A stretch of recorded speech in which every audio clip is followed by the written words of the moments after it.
ಎಲ್ರಿಗೂ ನಮಸ್ಕಾರ.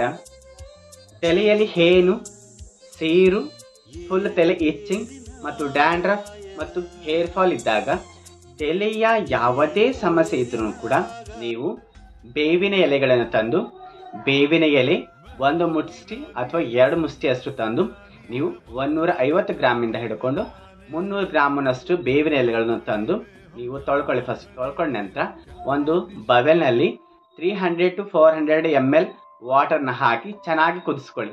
ಚೆನ್ನಾಗಿ ಕುದಿಸಿ ನೀವು 400 ml ನೀರಿನಲ್ಲಿ ಬೇವಿನ ಎಲೆ 300 ml ಹಾಕಿದೆ ಅಂತಂದಾಗ ಅವು ಎರಡನ್ನು ಚೆನ್ನಾಗಿ ಕುದಿಸಿದ ನಂತರ ನೀವು 400 ml ಅನ್ನು ನೀವು 200 ml ಆಗುವವರೆಗೂ ಚೆನ್ನಾಗಿ ಕುದಿಸಿದ ನಂತರ ಸ್ವಲ್ಪ ಲುಕ್ವಾರ್ಮ್ ಇರುವವರೆಗೂ ಸ್ವಲ್ಪ ಆರಿದ ನಂತರ ನೀವು ತಲೆ ಸ್ನಾನವನ್ನು ಮಾಡಿ.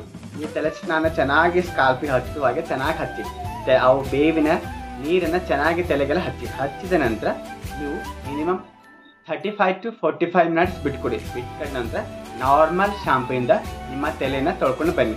ವಾರದಲ್ಲಿ 3 ಸಾರಿ ಮಾಡ್ತಾ ಬನ್ನಿ. ನೀವು ಇದೇ ರೀತಿ ನೀವು ಮಾಡ್ತಾ ಬಂದಲ್ಲಿ 2-3 ವಾರದಲ್ಲಿ ನಿಮ್ಮ ತಲೆಯಲ್ಲಿ ಏನಾಗಿರ್ಬೋದು ಅಥವಾ ಸೀರಾಗಿರ್ಬೋದು ಅಥವಾ ಫುಲ್ ಡ್ಯಾಂಡ್ರಫ್ ಆಗಿರ್ಬೋದು ಅಥವಾ ಹೇರ್ ಫಾಲ್ ಆಗಿರ್ಬೋದು, ನಿಮ್ಮ ತಲೆಯ ಡ್ಯಾಂಡ್ರಫಿನ ಯಾವುದೇ ಸಮಸ್ಯೆ ಇದ್ರೂ ಕೂಡ ಸಂಪೂರ್ಣ ಹೊರಟು ಹೋಗುತ್ತೆ ಮತ್ತು ನಿಮ್ಮ ಹೇರ್ಗೆ ಸ್ಟ್ರೆಂತ್ ಬರುತ್ತೆ ಮತ್ತು ನಿಮ್ಮ ಹೇರ್ ರೀಗ್ರೋತ್ ಆಗುತ್ತೆ. ನಿಮ್ಮ ಡ್ಯಾಂಡ್ರಫ್ ಸಂಪೂರ್ಣ ಹೊರಟು ಹೋಗುತ್ತೆ, ಹೇನು ಸಂಪೂರ್ಣ ಹೊರಟು ಹೋಗುತ್ತೆ ಮತ್ತು ಸೀರು ಸಂಪೂರ್ಣ ಸತ್ತು ಹೋಗುತ್ತೆ ಮತ್ತು ನಿಮ್ಮ ತಲೆ ಸಂಪೂರ್ಣವಾಗಿ ಚೆನ್ನಾಗಿರುತ್ತೆ. ಈ ಮಾಹಿತಿ ನಿಮಗೆ ಇಷ್ಟವಾದಲ್ಲಿ ಇದೇ ರೀತಿ ಮತ್ತಷ್ಟು ಹೆಲ್ತ್ ವಿಡಿಯೋಗಳಿಗಾಗಿ ಲೈಕ್ ಮಾಡಿ, ಶೇರ್ ಮಾಡಿ, ಕಮೆಂಟ್ ಮಾಡಿ. ಧನ್ಯವಾದಗಳು.